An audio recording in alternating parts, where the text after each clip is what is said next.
En el extremo norte de Europa, a orillas del mar Báltico, se encuentra un país que, a pesar de su tamaño relativamente pequeño, ha tenido un papel sorprendentemente relevante en la historia del continente y que guarda secretos, tradiciones y curiosidades que pocas personas fuera de sus fronteras conocen. Lituania, con una población que apenas supera los 28 millones de habitantes, es uno de esos lugares que parecen tranquilos y discretos a primera vista, pero que, cuando uno se detiene a conocerlo, revela una mezcla fascinante de antiguas leyendas paganas, episodios históricos dramáticos, peculiaridades culturales y una resiliencia que ha marcado profundamente la identidad de su gente. Este país báltico, junto con Letonia y Estonia, forma parte de la región que en la geopolítica moderna se conoce como los Estados Bálticos, pero su historia y cultura tienen matices únicos que lo diferencian notablemente de sus vecinos. Lituania fue el último país de Europa en adoptar oficialmente el cristianismo, y esto no ocurrió sino hasta finales del siglo XIV, lo que significa que durante siglos se aferró a sus creencias paganas, sus dioses y rituales ancestrales, mientras en otras partes del continente el cristianismo ya se había establecido con firmeza. Esta resistencia a cambiar de fe no fue simple obstinación, sino una expresión de una identidad muy arraigada que encontraba en sus bosques, ríos y colinas, lugares sagrados donde sus ancestros establecían vínculos espirituales con la naturaleza. Incluso hoy, hay lituanos que conservan prácticas, símbolos y celebraciones que tienen raíces paganas, aunque integradas en un contexto cristiano o laico. La figura de Perknas, el dios del trueno, o Laima, la diosa del destino, siguen apareciendo en cuentos, literatura y festivales. En su historia política, Lituania vivió uno de los periodos más sorprendentes de la Edad Media europea. Durante los siglos XIII al XV, el Gran Ducado de Lituania se convirtió en uno de los estados más extensos del continente, abarcando territorios que hoy forman parte de Bielorrusia, Ucrania, Polonia y Rusia. Era un estado multinacional, multilingüe y multiconfesional, gobernado desde Vilna, su capital histórica y actual, por una élite que supo combinar la fuerza militar con hábiles alianzas matrimoniales y políticas. Este gran ducado llegó a su apogeo cuando se unió con Polonia en una unión política que dio origen a la Mancomunidad Polaco-Lituana,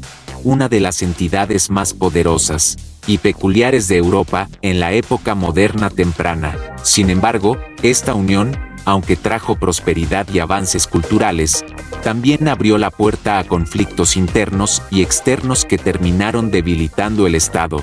Las guerras con Rusia, Suecia y otras potencias, junto con las particiones de Polonia a finales del siglo XVIII, borraron a Lituania del mapa como Estado independiente durante más de un siglo. El territorio quedó bajo dominio del Imperio ruso, y los lituanos vivieron una época de represión cultural en la que, por ejemplo, se prohibió imprimir libros en su lengua con caracteres latinos, obligándolos a usar el alfabeto cirílico. A pesar de estas restricciones, se organizó una resistencia cultural secreta en la que los llamados knyghai, o portadores de libros, cruzaban clandestinamente las fronteras para traer publicaciones en lituano y mantener viva la lengua y la identidad nacional. La independencia llegó después de la Primera Guerra Mundial, en 1918, pero fue breve. En 1940, la Unión Soviética ocupó Lituania en virtud del Pacto Molotov-Ribbentrop, y poco después, durante la Segunda Guerra Mundial, el país fue invadido por la Alemania nazi. La ocupación alemana trajo consigo uno de los capítulos más oscuros de su historia, la destrucción casi total de su comunidad judía, que había sido una de las más vibrantes de Europa Oriental. Antes de la guerra, Vilna era conocida como la Jerusalén del Norte por su vida cultural judía y sus academias de estudio religioso, pero el Holocausto acabó con esta herencia casi por completo. Tras la derrota nazi, la Unión Soviética volvió a anexar Lituania, y comenzó un largo periodo de represión política, deportaciones masivas a Siberia y un intento sistemático de rusificación. A pesar de las duras condiciones, el espíritu de resistencia nunca desapareció. En las décadas de 1980 y 1990, con el debilitamiento del poder soviético, Lituania se convirtió en la primera de las repúblicas soviéticas en declarar su independencia, el 11 de marzo de 1990. Este acto, aunque celebrado con entusiasmo dentro del país, provocó la respuesta violenta de Moscú, y en enero de 1991 tropas soviéticas intentaron retomar el control, provocando la muerte de manifestantes pacíficos en Vilna. Estos hechos, conocidos como los sucesos de enero, quedaron grabados en la memoria nacional como un ejemplo de coraje y unidad.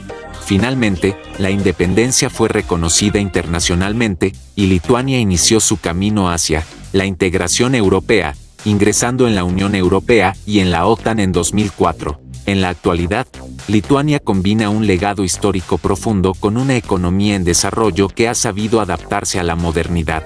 Su capital, Vilna, es Patrimonio de la Humanidad por la UNESCO gracias a su centro histórico, una mezcla única de estilos arquitectónicos, gótico, renacentista, barroco y neoclásico. La ciudad está llena de iglesias, plazas empedradas y calles estrechas que cuentan siglos de historia. Uno de sus rincones más curiosos es el barrio de Upis, una especie de república autoproclamada dentro de la ciudad, con su propia constitución, bandera y presidente simbólico. Este barrio bohemio se ha convertido en un símbolo de la creatividad lituana, con galerías de arte, murales y festivales que atraen a visitantes de todo el mundo.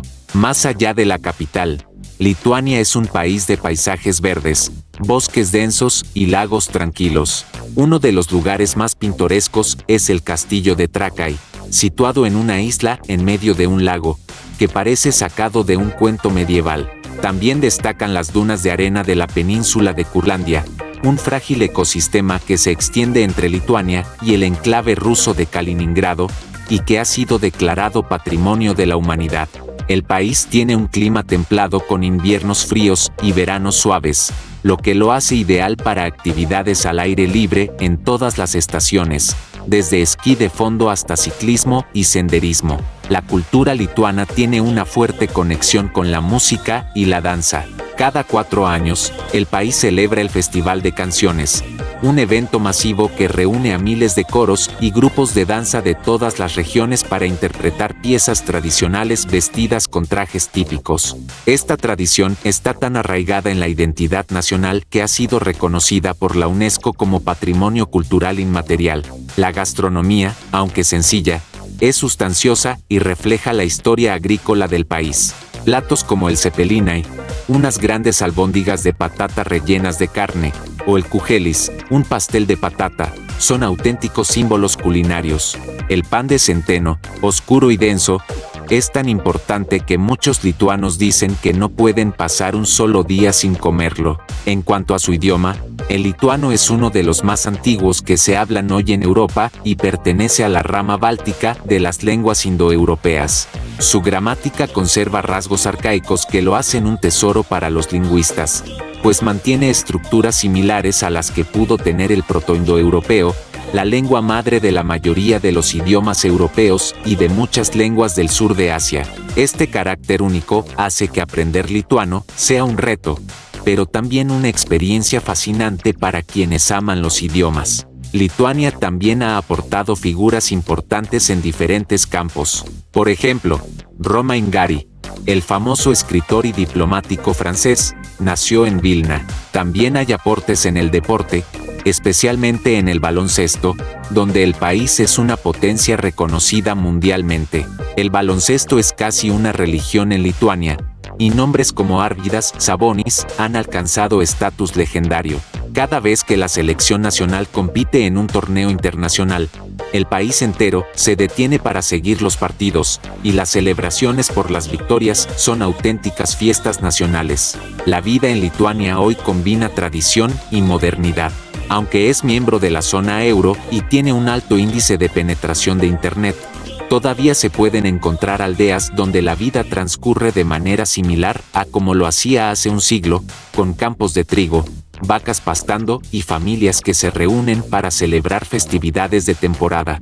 Una de las más peculiares es la Noche de San Juan, conocida como Joninese, que mezcla elementos cristianos y paganos en una celebración alrededor de hogueras, con cantos, bailes y la búsqueda simbólica de la flor de helecho, un mito que promete suerte a quien la encuentre. Lituania, en definitiva, es un país donde el pasado no es una reliquia lejana, sino una presencia constante que convive con un presente dinámico y un futuro que busca equilibrar el desarrollo económico con la preservación cultural y natural. Un lugar donde las leyendas aún tienen un espacio en la vida cotidiana, donde el idioma guarda secretos milenarios, donde la música une a la gente y donde el orgullo nacional ha sobrevivido a invasiones, ocupaciones y prohibiciones. Para quienes buscan descubrirlo, Lituania ofrece mucho más de lo que se imagina, desde sus bosques sagrados hasta sus modernas ciudades, desde el eco de antiguas canciones hasta la energía vibrante de sus jóvenes, desde la serenidad de sus lagos hasta la pasión por el deporte que late en cada rincón del país.